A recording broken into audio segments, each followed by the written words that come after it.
Way back in 2013, Srijana, my wife, and I, we were having a road trip. There she falls sick. It was so severe that we left the car in Ahmedabad. We flew back to Delhi and she was diagnosed with UTI, which is a urinary tract infection. And while she was recovering, then I Googled 2013 that 200 million women worldwide suffer from UTI annually. So when I got into Peesafe, it started with toilet seat sanitizer spray, but you can't build a business out of one single product. So the idea was to get into it, bring product and to talk about toilet hygiene, menstrual hygiene, intimate hygiene, sexual wellness, pleasure. My purpose is to help them reduce the risk of unwanted pregnancy. Men's underwear, 80% of them are bought by women.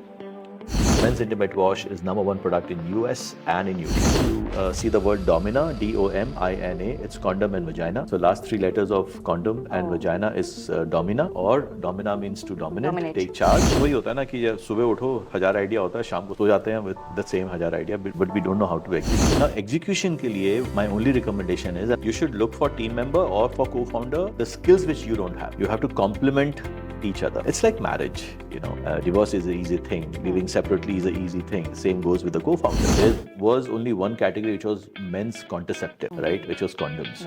And that is also not a big market in India. I think at this moment the women pleasure business is growing very fast, very rapidly. It's high time that women should have or accept that they need pleasure and they should come out in open. We work with some great creators who talks about sexual wellness, pleasure, menstruation. Thanks to the movies like The Padman, Toilet Prem Katha, the sanitary napkin or menstrual hygiene product has a 98-99% penetration in US. In India, it's only 35%. Even a country like Sri Lanka has around 95% penetration. Hi and welcome to Venture Voices with Muskan. It's an absolute honor to host Mr. Vikas on our podcast today, the founder of Peesafe, an Indian personal hygiene brand. So sir, tell us, how did this idea come into existence in the first place? And also, how did you go about the ideation to setting it up, to branding, scaling? I think I must have answered more than 1,000 times, but again, I want to repeat it. Way back in 2013, Srijana, my wife, and I, we were having a road trip. And there she falls sick. It was so severe that we left the car in Ahmedabad. We flew back to Delhi and she was diagnosed with UTI, which is a urinary tract infection. And while she was recovering, we asked the doctor why this has happened. Maybe many reasons, but a couple of reasons are you don't drink water because you have to go and pee. So you hold on your pee, which leads to infection. Or you are using an unsanitized washroom or unsanitized toilet seat. Right. Then I Googled 2013 that 200 million women worldwide suffer from UTI annually. That's a reported case. In India, around 10 million women were suffering from UTI. That's a reported case because in India, 80% don't report UTI or they don't go to doctors. We all know about it. So that gave me a chance, an entrepreneur in me say, hey, let's do something. And Srina gave me the word Peesafe. Let's have something which if we can spray on a toilet seat, evaporates in 10 seconds and can minimize the risk of UTI. You can't avoid UTI, but you can minimize the risk of UTI. So that's how the product got discovered. I was lucky and we're proud to say that it was first in the world, the way we have got it.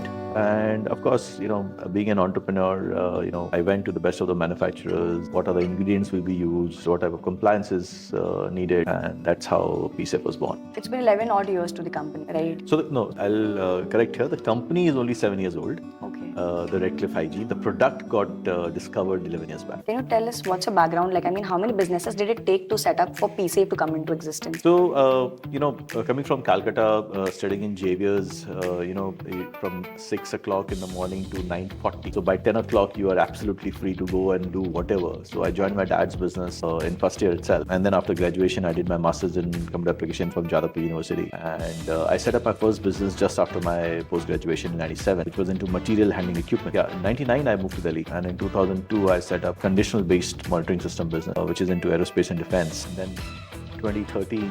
That's a quite... 2013, because of the Nirbhaya rape case in December 2012, I got inspired to start India's first e-commerce ventures into safety products for women's safety, child safety, travel, home, sports.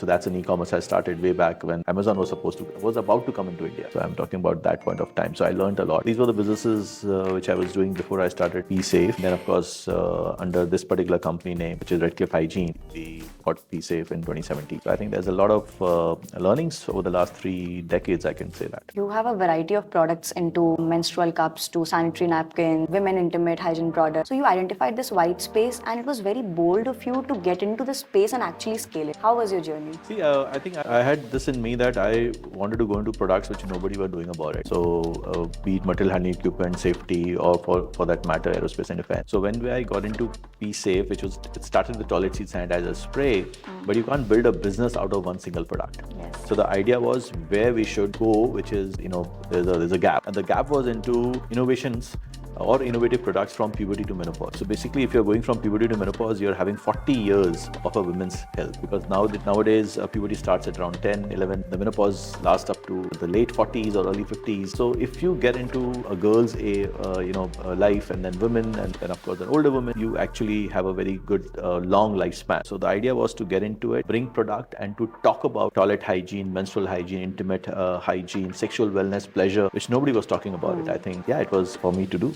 Right. So if you had to describe your mission and vision in one line each, how would you describe it? So honestly, I don't have a vision or a vision. I have a purpose. Okay. Right. So I do have a purpose statement that I should put Peesafe toilet seat sanitizer in each and every women's purse around the world. I should provide an alternate period care, which is a sustainable period care, and to give more and more people chance to own the red or bleed your way. I don't want to push a sanitary napkin. I want to give them an option of a tampons or a cup or a reusable pad or a different type of period care product. So that's what my purpose is. That's amazing and very, very bold of you. Again, you all recently moved into female condoms as well. It's a very taboo topic, but how is Indian female market accepting and adapting to it? Very difficult. I'm talking about first contraceptive. If you take the data of the male contraceptive, which is male condom, which is itself is not selling well, right? Because male doesn't want to wear it. There are so much do's and don'ts. There are so much likes and dislikes. And then I go into a women's contraceptive, which is a women condom. But it's all about how you communicate and what you project. Again, my purpose. My purpose is to empower women to take charge of their sexuality, to empower women to help them reduce the risk of unwanted pregnancy and unwanted STDs. How will this happen? They should not worry that if their partner is wearing or not. They should be ready with a female condoms, which can be you can wear it actually 8 hours before the play. So that's how. So I'll say that it's not accepted that much, but women who are progressive, women who want to take charge, I think they are loving it. So you all have majority in this space, right? How do you all see Nutjob as your key competitor? See, I like Nutjob. They are doing a great job. As a business owner, as a founder, and at my age, I definitely don't look anyone as a competitor. What I look at that they are helping in growing the category. Oh, right. So Nutjobs are into male intimate hygiene. We were already doing men's intimate wash way back Nutjob started. So everyone is welcome in this category because the pie is so small. If hundreds of people comes in, it's only we are growing the market. So I won't consider them as, to answer your question, as a competitor, but as collaborator. I think that's what.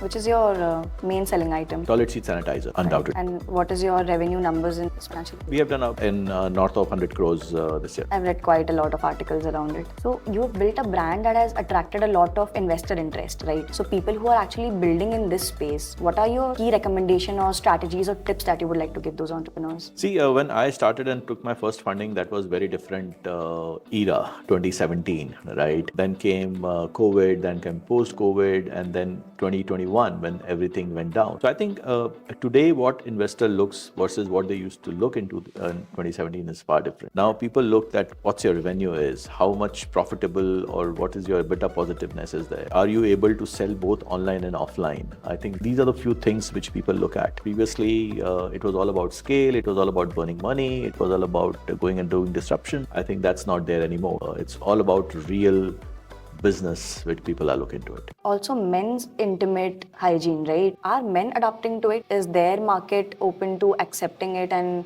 using it on a daily basis? Very interestingly, if you know this data that in India, men's underwear, 80% of them are bought by women, right? Mothers or wife. Okay. That's the data. Okay. Mothers or wife. My mother used to buy my undies. My wife buys my undies. So when we were selling women's intimate wash, so we had every week we used to talk to customers, and they said, why should we have all the fun? So because of them, we launched men's intimate wash, and till now, 85% of our consumers or customers or buyers for men's intimate wash are women. Wow. And what's the customer repeatability there? It's a good, you can use it for 3 to 4 months if you're using, 3 months if you're using almost every second day. And I think we have around close to which we can track on our own platform because we sell through multiple channels. We export, we sell on our platform, on quick commerce, offline and e-commerce. So on our platform, it's around 50% repeat buying we have. But again, I can say that men's intimate wash is #1 product in US and in UK. Okay. And do you all plan to expand in terms of toys? For the sexual toys, Yes. no, we don't have. For pleasure, we have a couple of products, but at this moment, so we have a different brand called Domina by Peesafe. So that's where our female condoms are. So if you see the word Domina, Domina, it's condom and vagina. So last 3 letters of condom and vagina is Domina, or Domina means to dominate, take charge. So that's the reason we started this. So we do have gel, lubricant gels. We have stimulating oils. We have vaginal moisturizer for women who's reaching menopause. So at this moment, we are not interested in getting any other product, but we want to build this up. We want to have more conversations around it about menopause, about pleasure, about contraceptive, and then maybe we can build it up. Right. There are not a lot of people that can openly talk about it. Again, as I said, it's a taboo topic, but I think people need to come out of it and they realize that it's high time that we need to use hygiene products. Absolutely. In one of your interviews, you've mentioned that one has hundreds of ideas, but you all end up going to sleep without execution. So what is your recommendation here for people to bring that idea to market successfully? I think it's वही होता है ना कि सुबह उठो 1000 idea होता है, शाम को सो जाते हैं with the same 1000 idea, but we don't know how to execute. Now execution के लिए my only recommendation is, and again, I must have learned different ways. Now you guys have learning in a different way. I didn't have this kind of campus when I was growing up, so things are different. But one thing always remains same is the hands-on experience. So I always recommend youngsters that before you start something, go and work somewhere, right? Try to take orders, try to see how orders or work delegation is done, right? Try to be on that discipline of hours, because when you know that, when you have been through that, you know how execution happens. So I think that's the most important thing, that even while you are doing your MBA program or something, so internship is so much important. Post internship, I think for a year or two, you have to work in different departments and see how does it go. Then execution comes in.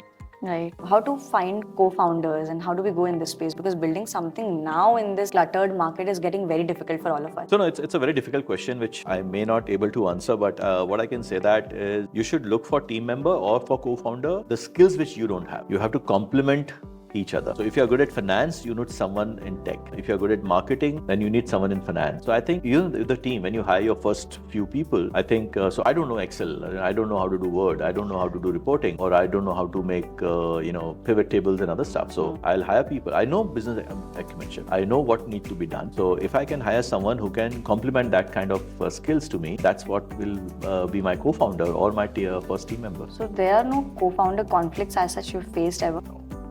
It's all about, see, that comes when you have ego, right? That comes when you want to, आपको ना कुछ छुपा के काम करना है. But if you're transparent, right? And if you have to build something, and then again, if the purpose between both of you is clear, not the vision or the mission, but if the purpose is clear, I think it's like marriage.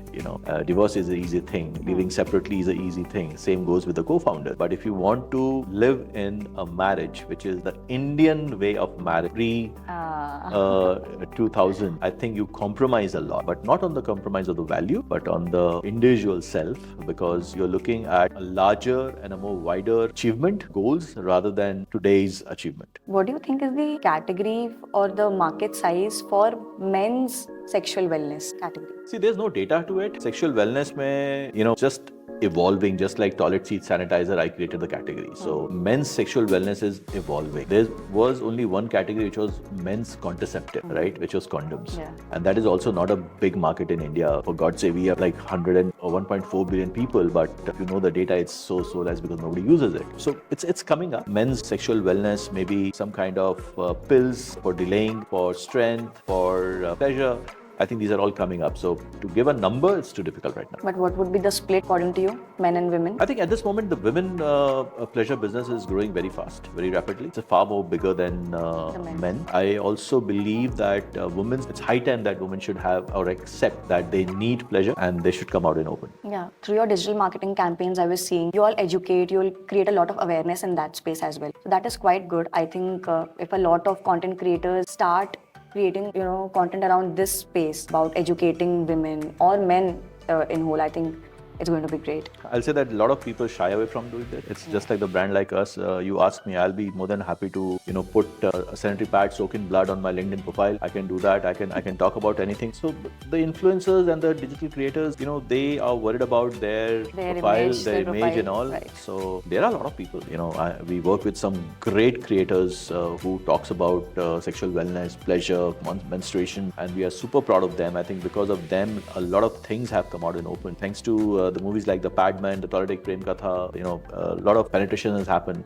So ऐसा नहीं है कि work is not happening, it's happening, but it's happening at a very, very slow pace. So we need to really push a lot. And I think, Muskan, people like yourself bringing a podcast and talking about this topic will inspire more people to come out in open and talk about it. Absolutely, it should.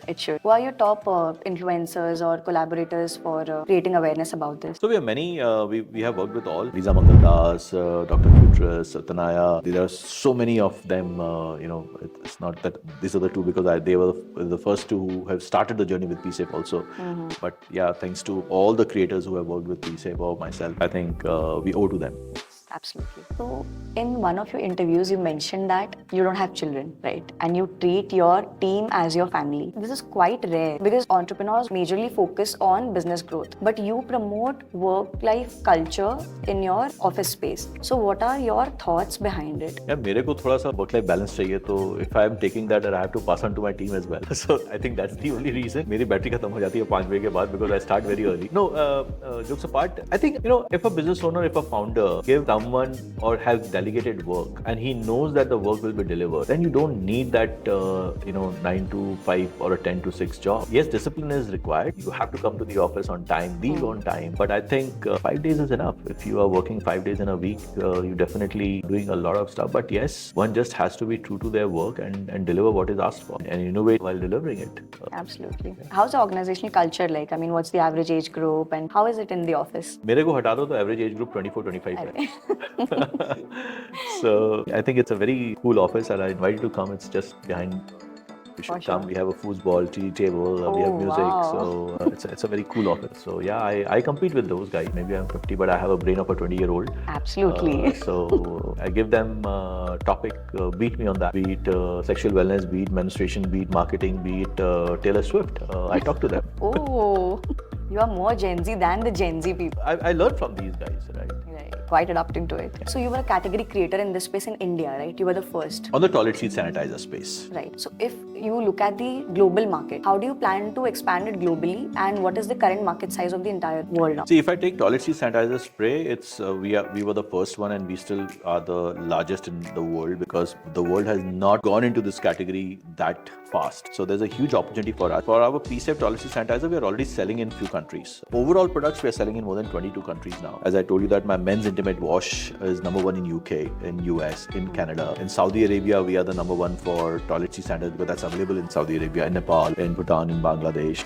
Also out of the 22 countries which we are selling, we are focusing on mainly countries where Indian diasporas are, countries where people are majorly speaking English because that helps us in not to create content in different languages, which makes our cost minimal. So we go for Singapore, we go for Middle East because there are a lot of Indian populations are there. So we are selling in Europe and for other countries as well. So I think this category globally is huge. Just to give you an example, the sanitary napkin or menstrual hygiene product has a 98-99% penetration in US. In India, it's only 35%. So out of 100 menstruator, 35 menstruator in India uses a sanitary pad or a tampon or a cup or a reusable pad. The rest 65% they use ashes, banana leaves, rugs, newspapers. In US, they don't use sanitary napkin, they use tampon. Now they're graduating into cups. Even a country like Sri Lanka has around 95% penetration. So there's a huge scope in India to grow, to penetrate and to make people aware about this product. But we are already selling in 22 countries. We want to grow more, we want to go deep. I think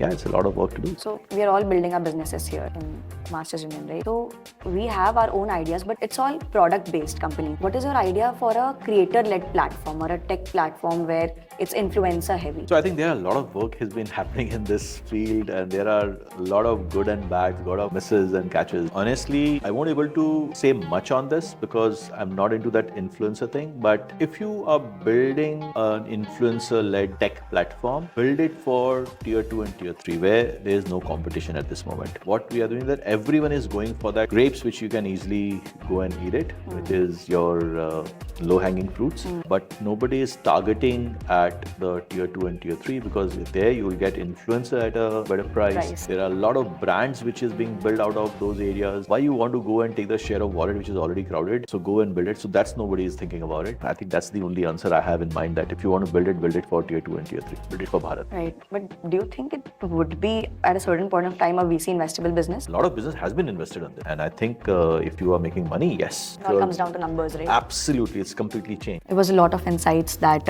aspiring entrepreneurs can take. Thank you so much for coming again, and lovely having this conversation with you. Thank you so much Muskan, for having me, and all the best. Thank you.